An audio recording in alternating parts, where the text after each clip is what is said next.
what I ate possibly have an external impact on my skin? Such was the perceived wisdom at the time that conventional medication was the only way to fix dis-ease. Doctors were told to treat symptoms, not discover the cause, unfortunately still often true today. In my case, the naturopath advised me to increase certain fats in my diet, cut out gluten, dairy, and tomatoes, at least for a while, take evening primrose oil and specific vitamin supplements, and drink a whole lot more water. Skeptical, I did as I was told, and lo, my skin cleared and has remained cleared to this day, even though I do now occasionally eat some gluten and a lot of dairy, which happens to suit me. My own experience of how we have the power to make such a dramatic difference to how we look and feel was a light bulb moment. The light flicked on, the penny dropped. We can indeed improve our bodies, brains, and beauty by changing what we eat and how we live. For me, the starting point was fats and oils. Back in the early 80s, TV diet gurus were urging us to strip all fats and oils out of our diets. These dietary macros were viewed as the very devil when it came to healthcare, intrinsically linked to weight gain and serious illnesses such as coronary heart disease, CHD, and stroke. Or so we were told. But my own experience told me otherwise. When I started to eat the right kinds of fats and oils, extra virgin olive oil, essential fatty acids, such as the gamma-linolenic acid, GLA, from evening primrose oil, real butter, instead of hydrogenated synthetic margarine and other trans fats, not only did my eczema clear and my skin glow, but I also lost weight and felt more energized in the process.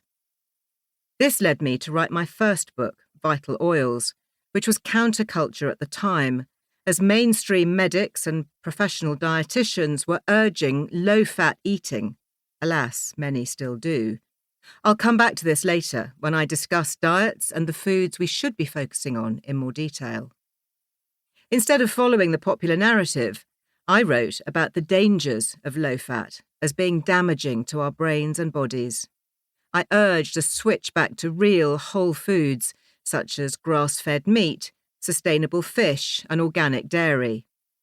Loving the research, I moved from penning short-form magazine articles to writing books, where I discovered a genuine passion for unravelling complex academic research, distilling it into a more accessible form so that I can also better understand before communicating it to others. I've had some inspirational teachers and love few things more than connecting with great medical minds, often hidden away in the halls of academia and research labs, where so many mind-blowing health and well-being discoveries are made, not necessarily the media medics with their colourful Instagram accounts, PR agents, and chat show circuits, although I do respect a select few. I'm referring to those clinicians and researchers quietly working away at the cutting edge of their specialisations, not out to sell us anything or launch some new product range. These are the unsung heroes of wellness. Their work often leads to some of the greatest discoveries, free from corporate agendas and commercial funding that can colour how information is presented. The internet can be a powerful and positive resource, but it's important not to rely on the University of Google and search-engineered science, finding instead independent voices, free from vested interests, whom we can trust. Hopefully, I can be one of these for you. Writing about skin, researching natural ingredients, plant-based remedies and the like led me to co-found the Liz Earle Beauty Co. with my great friend, Kim Buckland. Started as a sideline, it was actually Kim's idea based on her industry experience. It quickly took off, and I spent increasing amounts of time travelling the world selling skincare.